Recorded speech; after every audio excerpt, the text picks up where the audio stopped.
Thanks for watching the news at 6. I'm David Carroll. And I'm Cindy Sexton. We want to get right to our top story. We're learning some new details about the partial bridge collapse along the I-75 split. TDOT announced a few hours ago some new information. Chief Engineer told us that U.S. forensic type evidence leads them to believe that some kind of oversized load exceeding legal size limits went under the bridge and at some point hit a beam. As of right now, no one has come forward, and state law prevents TDOT from using its traffic cameras for investigations. We're told trucks hitting bridges is fairly common in the state. Last year, trucks hit 2 bridges, taking out beams. The money to repair the bridge will probably come from a bridge repair budget. The chief engineer estimated it would cost in the neighborhood of $300,000. So, at this hour, both lanes of I-24 West have reopened.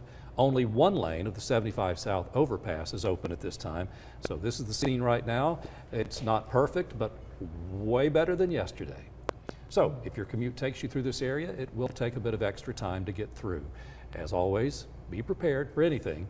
Slow down and be careful. Now, we've learned the driver who hit the fallen beam is listed in critical condition. We were originally told the person had non-life-threatening injuries, and that person has still not been identified by authorities. More than 24 hours after the partial collapse, we still have many unanswered questions. We have team coverage tonight. Our folks are working to get answers for you. We begin our team coverage with Michelle Herron.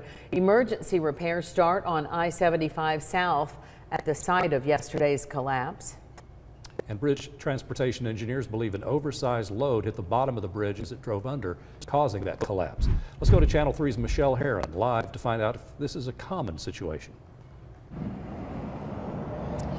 You know, David, TDOT tells me that it's not unheard of for an oversized load or for something to hit a bridge, but it doesn't happen all the time either. They did tell me that it happens maybe about 50 times a year.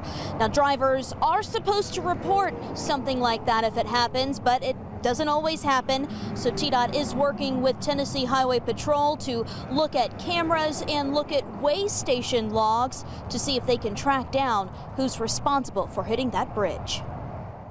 A barrier rail up on the bridge so that we can get 2 lanes of traffic. It'll probably be a little bit narrower than it is today or before the beam fell, but it will still allow us to get 2 full lanes. Right now, there's only 1 full lane of traffic that is able to go over this bridge. This is I-75 southbound, and there are some concrete barriers that are replacing where that beam was that fell yesterday. Those emergency repairs, again, will start tonight. They will last for about 2 weeks, and that will be paid for out of TDOT's Bridge Fund.